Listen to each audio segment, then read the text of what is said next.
Hello guys, welcome back to YouTube channel. അപ്പോൾ ഇന്നത്തെ video എന്ന് വെച്ചാൽ ഒരു ട്രാവൽ വ്ലോഗാണ് കേട്ടോ. അപ്പോൾ ഈ ദിവസത്തിനൊരു പ്രത്യേകതയും കൂടിയുണ്ട്. ഞങ്ങളുടെ എല്ലാവരുടെയും ഒരു ആഗ്രഹം സാധിക്കാൻ പോകുന്നൊരു ദിവസം കൂടിയാണ്.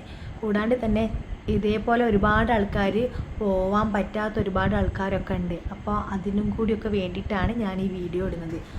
ഞങ്ങളെ ആഗ്രഹം എന്താണെന്ന് വെച്ചാൽ ഞങ്ങൾ വിമാനത്തിൽ കയറാൻ പോവുകയാണ് ഗൈസ്. ആദ്യമായിട്ട് വിമാനത്തിൽ കയറാൻ പോവുകയാണ്. അതിൻ്റെ ഭയങ്കര എക്സൈറ്റ്മെൻറ്റിലും കാര്യത്തിലുമാണ് ഞങ്ങളെല്ലാവരും. അപ്പം ബാംഗ്ലൂർ പോകുന്നതിനെക്കാട്ടി ഞങ്ങൾക്ക് ഭയങ്കര ആകാംക്ഷ വിമാനത്തിൽ ഒരു തവണയെങ്കിലും കയറല്ലോ എന്നുള്ളതാണ്. അപ്പോൾ ഇത് പറയാൻ ഞങ്ങൾ കൂടെ വന്ന ചേച്ചീൻ്റെ ഹസ്ബൻഡാണ് കേട്ടോ. ഒരു ട്രാവൽ ഏജൻസി ത്രൂ ആയിരുന്നു കേട്ടോ ഞങ്ങൾ പോയിരുന്നത്. ഒരു 6000 രൂപയാണ് ഒരാൾക്ക് വന്നിരുന്നത്. പോകുന്നത് ഫ്ലൈറ്റിലും വരുന്നത് ട്രെയിനിലും ആണ് കേട്ടോ. പക്ഷേ ഇവരുടെ സർവീസ് പറഞ്ഞാൽ അടിപൊളിയായിരുന്നു. ഫുഡിൻ്റെ കാര്യത്തിലാണെങ്കിലും ഞങ്ങളെ കെയർ ചെയ്യുന്ന കാര്യത്തിലാണെങ്കിലും എല്ലാ രീതിയിലും നല്ല എന്താ പറയുക, നല്ല സർവീസൊക്കെ ആയിരുന്നു കേട്ടോ. അപ്പോൾ ഞങ്ങൾ വിമാനത്തിൽ കയറാൻ പോകുന്ന ഒരു നിമിഷമാണ് ഇപ്പോൾ ഞങ്ങളെ കാണിച്ചുകൊണ്ടിരിക്കുന്നത്. അപ്പോൾ എല്ലാവരും മൊത്തം സന്തോഷം കണ്ടു. ഒരിക്കലും പ്രതീക്ഷിച്ചില്ല, സ്വപ്നത്തിൽ പോലും പ്രതീക്ഷിച്ചില്ല പറഞ്ഞപ്പോൾ തീരെ പ്രതീക്ഷിക്കാണ്ട് ഞങ്ങൾ ഇതിലൊരു പോക്കാണിത്. അപ്പോൾ ഇങ്ങനെയൊക്കെയാണ് വിമാനത്തിന് താഴോട്ടുള്ള കാഴ്ചകളൊക്കെ. ഇങ്ങനെ വിമാനം പൊന്താണ്, പക്ഷേ മുകളിലെത്തി കഴിഞ്ഞാൽ ഇതൊക്കെ കണ്ടോ ഒരു പഞ്ഞിക്കെട്ട് പോലെ തന്നെ ഇങ്ങനെ കിടക്കുന്നില്ലേ. അപ്പോൾ ഇറങ്ങാൻ നേരത്ത് ഇങ്ങനെ ഇതൊക്കെ കാണും കേട്ടോ. അങ്ങനെ എന്നാലും നല്ല അടിപൊളി എക്സ്പീരിയൻസ് ആയിരുന്നു കേട്ടോ. അങ്ങനെ ഞങ്ങൾ ബാംഗ്ലൂർ എയർപോർട്ടിലെത്തി. വലിയൊരു എയർപോർട്ടായിരുന്നു കേട്ടോ ബാംഗ്ലൂർ എയർപോർട്ട്. അപ്പോൾ ഈ 2 കുട്ടികളാട്ടോ ഞങ്ങളെ അവിടുന്ന് ബാംഗ്ലൂരിൽ നിന്ന് ഞങ്ങൾ ഓരോ സ്ഥലങ്ങളിലേക്ക് കൊണ്ടുപോകുന്നതും ഡീറ്റെയിൽസ് പറഞ്ഞിരുന്നൊക്കെ ഇവരാണ് കേട്ടോ. പിന്നെ അവരെ ബസ്സിലാണ് ഞങ്ങൾ പോയത്. ഈ ബസ്സിൽ നിന്ന് ഞങ്ങൾ ചായ കുടിച്ചു. ഇതാണ് സ്മൃതിൻ, ഇവനാണ് ഓരോ ഡീറ്റെയിൽസൊക്കെ പറഞ്ഞു തന്നത്.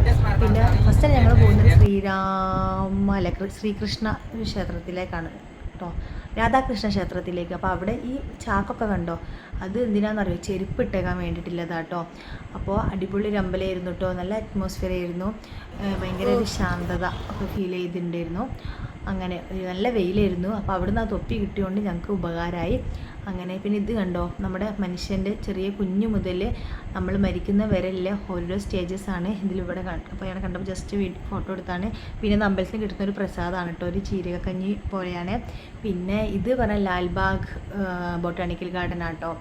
എത്രയാ സ്ഥലമില്ലാറ്, ഒരുപാട് ഏക്കർ സ്ഥലത്താണ് പോലും ഇത് സ്ഥിതി ചെയ്യുന്നത്. അപ്പോൾ ഒരുപാട് നമുക്ക് നടന്ന് പോവാൻ കുറേ ഉണ്ട്. അപ്പോൾ അവിടെ ഒരു വണ്ടീൻ്റെ സർവീസൊക്കെ ഉണ്ട്. അപ്പോൾ അവരുടെ വണ്ടിയിലാണ് നമ്മളങ്ങനെ കൊണ്ട് കാണിക്കുന്നത്. ആ മരം കണ്ട് ഒരുപാട് വർഷം പഴക്കമുള്ളതാട്ടോ. അങ്ങനെ ഒരുപാട് സംഭവങ്ങളൊക്കെ അവിടെ നിന്ന് കണ്ട് കുറേ ഫോട്ടോസും കാര്യങ്ങളൊക്കെ എടുത്ത്. പിന്നെ ഒരു വലിയൊരു പാറുണ്ട്, നട്ടുച്ച നേരത്തെ നല്ല വെയിലുമാണ്. അപ്പം എല്ലാവരും കയറിയിട്ടൊന്നുമില്ല, ഞാനും 2 ചേച്ചിമാരുമാണ് പോയത്. നല്ല രസമുണ്ട് കേട്ടോ അവിടുത്തെ വ്യൂ കാണാൻ വേണ്ടിയിട്ട്. പിന്നെ ഉച്ചക്ക് പിന്നെ ഞങ്ങൾ ബിരിയാണി ആയിരുന്നു. ഭക്ഷണം ഒക്കെ അവരെ വക തന്നെയാണ് കേട്ടോ, ഒക്കെ അതിൽ 6000 ഇൻക്ലൂഡാണ്. അങ്ങനെ ഞങ്ങൾ ബിരിയാണി തിന്നു. പിന്നെ ഞങ്ങളൊരു ടെക്നോളജിക്കൽ മ്യൂസിയത്തിലേക്കാണ് പോയത്. കണ്ടോ, അതൊക്കെ എൻ്റെ ശരീരമില്ല, തല മാത്രമുണ്ട്. വെള്ളത്തിലേക്ക് ഇങ്ങനെ കണ്ടോ, ടാങ്ക് ഇല്ലാണ്ട് വെള്ളം ഇറ്റി വീഴുന്നത്, ഇങ്ങനെ ഓരോന്നോരോന്ന് അവിടെ ഉണ്ട് കേട്ടോ. പിന്നെ ഞങ്ങൾ മെട്രോയിൽ കയറി. പിന്നെ അത് അവിടുന്ന് ഭക്ഷണം അവിടുന്ന് അവർ തന്നെ ഞങ്ങൾക്ക് തന്നുന്നുണ്ട്. പിന്നെ ഞങ്ങൾ ഇവിടുന്ന് ട്രെയിനിൽ നിന്ന് കേട്ടോ ഭക്ഷണം കഴിച്ച. ഈ 2 കുട്ടികൾ നല്ല കൈകാര്യമായിരുന്നു കേട്ടോ. അങ്ങനെ ഇത് മറക്കാൻ പറ്റാത്തൊരു അനുഭവമാണ്. അപ്പം ഇതിലൂടെ ഒരുപാട് ആൾക്കാരെ പരിചയപ്പെട്ടു. അപ്പം നമ്മുടെ ഈ വീഡിയോ ഇഷ്ടപ്പെട്ടിട്ടുണ്ടെങ്കിൽ ഞങ്ങളെ ചാനൽ ലൈക്ക് ചെയ്യുക, സപ്പോർട്ട് ചെയ്യുക, സബ്സ്ക്രൈബ് ചെയ്യുക.